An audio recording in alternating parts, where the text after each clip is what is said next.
Eto naman po yung mga madalas na mga linyahan ng mga mommies, daddies, sa kanilang mga kids about gadget use. Ayan, naka-cellphone, kaka-cellphone mo yan. Yung kung ano-ano, ang mga natututunan mo.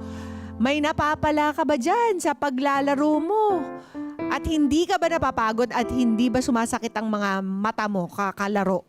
Mga kada, yan po yung mga madalas na linyahan ng mga magulang sa kanilang mga anak na babad lagi sa computer, tablet, cellphone.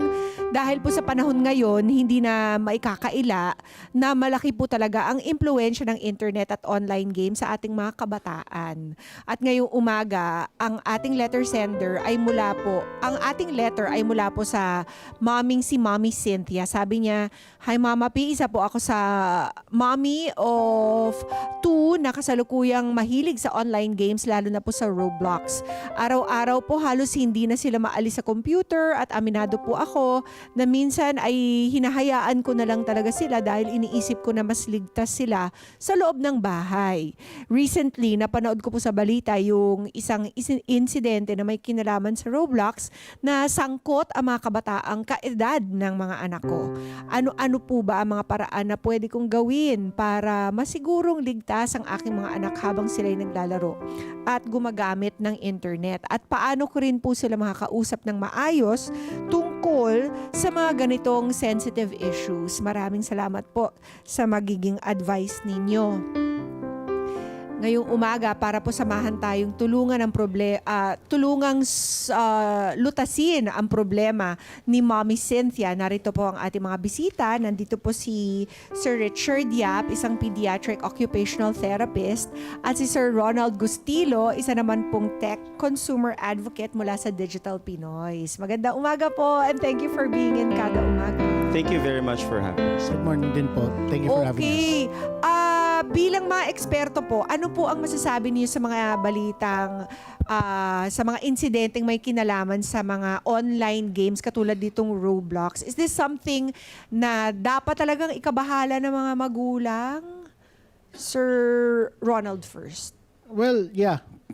Yung parents kailangan nilang maging concerned dito sa issue na lumalabas about Roblox, no? Kasi hindi na siya simpleng video game addiction eh. Meron na talagang mga real world consequences na lumilitaw over the course of time na maraming mga kabataang naglalaro, no? So ngayon, recently, kumbaga real life threats na talaga yung nangyayari, no, na nagmamanifest doon sa mga naglalaro. And talaga kung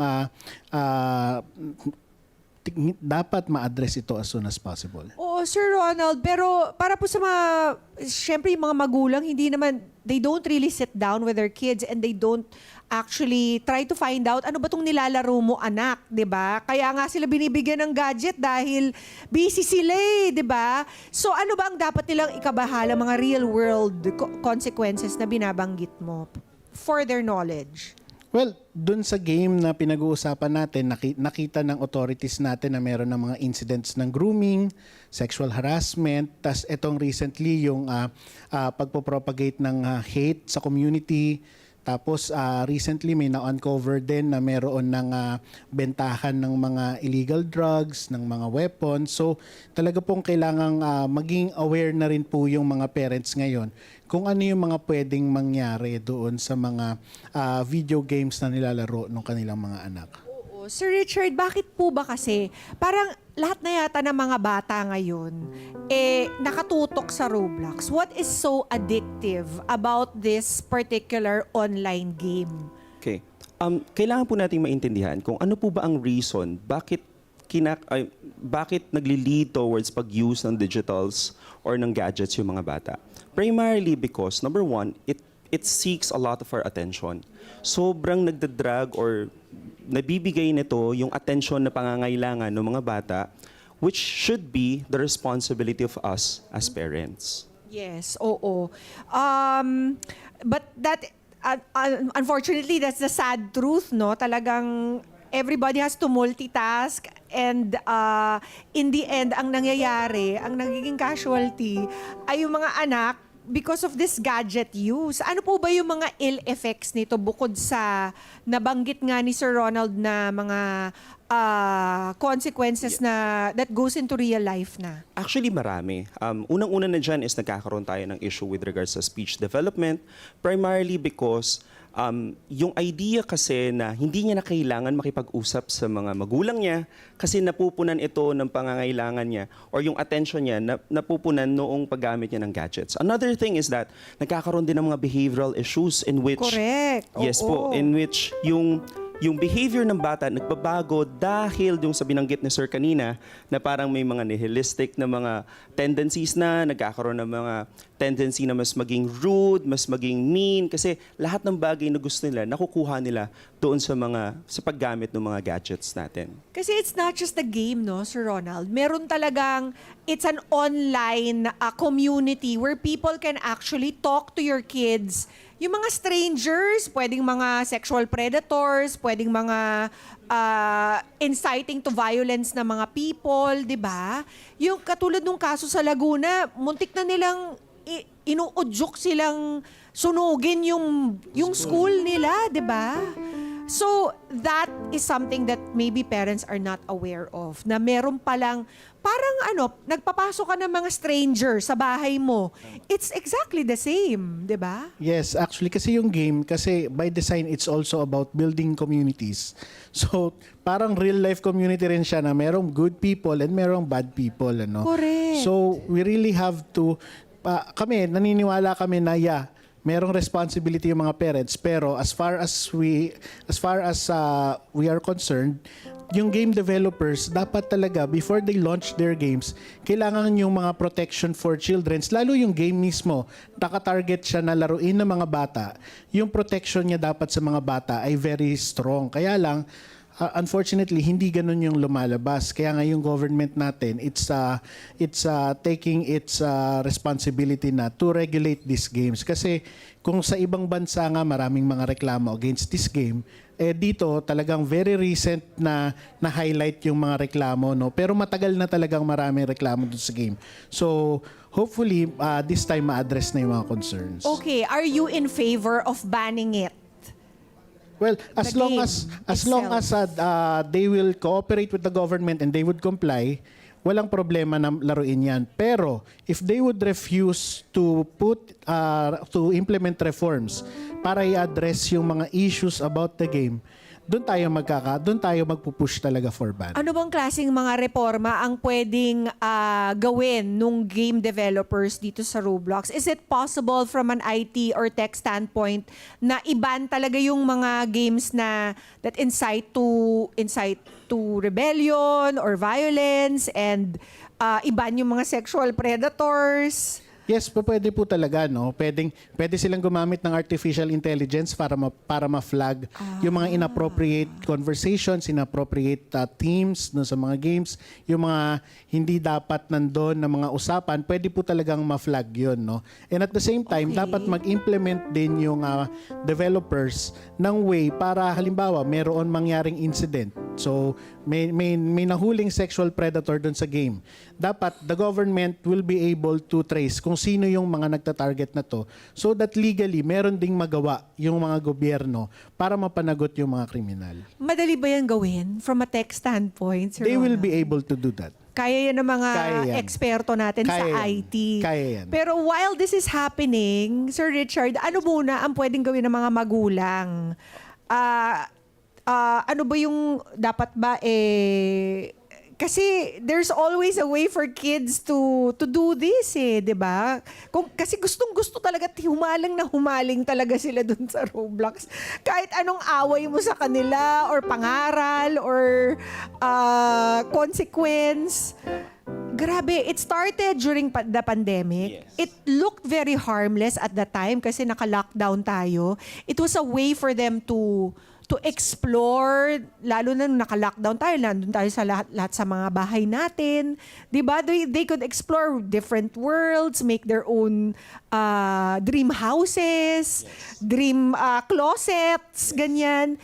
Pero ano po yung pwedeng gawin ng mga magulang habang hinihintay po natin yung mga safeguards na i-implement ng gobyerno? Well, Well, on a very professional perspective, ang kailangan ho talaga, for us, no, professionals, prevention is better than cure. Meaning, as much as possible, kung kaya natin bilang magulang, provide more time, provide more opportunities for relationship building, and also give more emphasis on interaction. Maybe we can include them on our daily occupations. Turuan natin yung anak natin mga daily occupations tulad ng paglalaba, pagluluto, paghuhugas ng plato, and so forth. However, meron talagang mga ganong considerations. Like example, nangyari na. What we can do is that we can actually do like some sort of role-playing.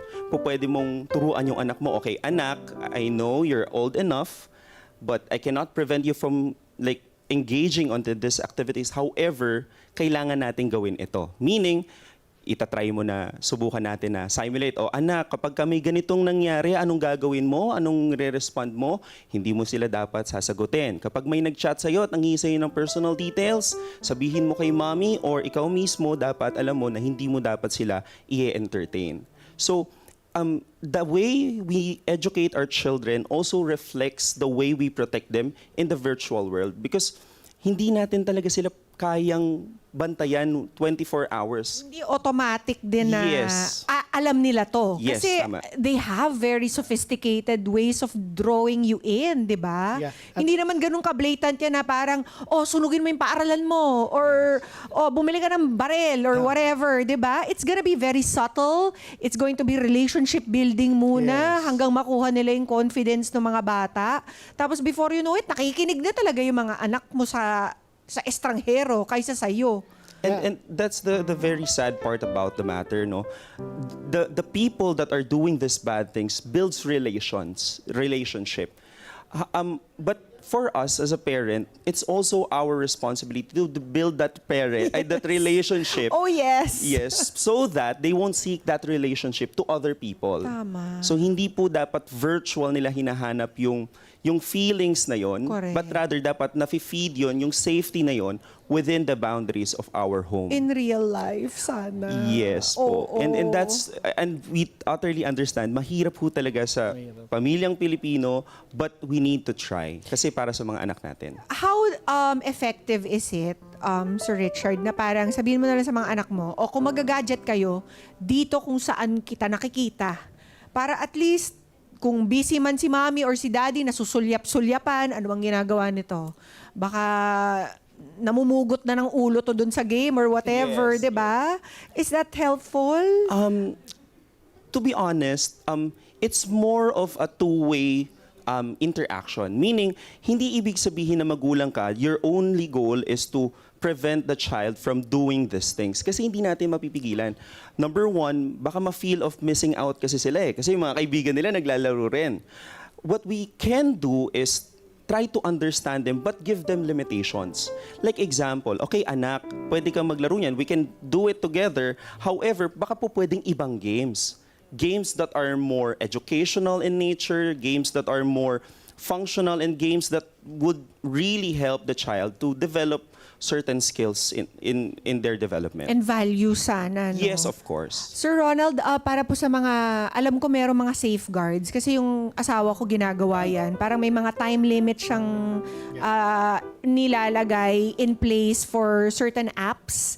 Baka you can give your contact details to mga parents kasi pwede po yan eh. Pwede niyong limitahan yung paggamit nila ng certain apps katulad ng YouTube, katulad ng Safari, katulad ng Roblox. Pwede mo silang, Yeah. is there a safe time? Mga 15 minutes? 30 minutes? Yeah, usually kasi parang ang ginagawa rin talaga nung kahit ng mga friends ko na may mga kids. So parang nagba-bargain sila na you can play these games pero Okay. ganito lang kahaba, no. Pero Oo. halimbawa yung panonood ng YouTube, medyo yan limited lang talaga yung time na yan kasi talagang ine-establish nila na hindi, we have to be in the real world more often than online. Pero para po dun sa mga nagnanais pong humingi ng tips, Yan. mga papayo kung paano po nila lalagyan ng limitations yung kanilang mga gadgets, pwede po silang mag-message sa aming Facebook page, sa Digital Pinoy sa Facebook, at nasa Instagram din kami, sa TikTok, sa Threads, at meron din po kaming website, digitalpinoys.org, para they can just message. Maraming salamat po, Sir Ronald, Sir Richard. Kayo naman po, baka pwede nyo rin pong ibigay ang inyong contact details for mga parents there who are just like, wala na. Yes. Hindi na nila alam kung anong gagawin nila. It's them against the gadgets. Yes. So if you have any concerns or problems with regards to your kids, we are constantly offering free screening for parents. We target kids specifically for kids with special needs. So the way we do it is we give parents that doesn't have anything, doesn't know anything about how to handle their kids. Tapos we give them recommendations, ano pwede nilang gawin sa bahay, and para at least matulungan namin sila. So you can message us at Dreamcatcher Therapy Center. We also have a TikTok page in which it's more of a parenting coach, PH, an advocacy platform for us para mas ma-educate po natin yung mga magulang. Maraming salamat po, Sir Ronald at Sir Richard, for being here. At ito naman po yung mga piece of advice natin. Pagbabantay, maging mapagmatyag sa oras at content na kinokonsumo ng inyong mga anak. Alamin po kung anong games ang nilalaro nila. You really have to get involved and interested. Sino ang kanilang nakakalaro at anong klaseng videos ang kanilang na-access. Natatawa nga ako, natatakot yung magulang nating letter sender to send her kids out, not knowing na dun sa gadget nila, parang gano'n na rin kung ano-anong nasasalamuha. Pakikipag-usap. Mahalaga po ang bukas at mahinahong komunikasyon. Tanungin po sila tungkol sa kanilang mga ginagawa online at ipaliwanag ang mga posibleng panganib. Sabi nga ni Sir Richard, nang hindi sila tinatakot, kundi ginagabayan. At paglilimita. Mag-set po ng malinaw na rule sa screen time at paggamit ng gadgets. Maglaan din po ng oras para sa ibang activities. Tulad sa pag-aaral. Hello! Welcome back. Pag-aaral. Paglalaro sa labas. Diba? Remember that? At syempre, bonding time. May pamilya po kayong totoo dito sa mundo. Kaya magsama-sama po tayo. Diba? Have actual FaceTime with each other na hindi gadget, ha? Maraming salamat po sa inyo, Sir Richard, Sir Ronald. At abangan ang susunod na kabanata dito sa Roblox. Tingnan natin next week kung anong mangyayari. At makakadatandaan natin sa mundo kung saan isang click lang ay napakarami na pong pwedeng matutunan, mahalagang nariyan ng mga magulang at gabay upang siguraduhin positibo at makabuluhan ng impluensyang nakukuha sa ating mga kabataan. Let's get together. Sunday 25. Sunday 25.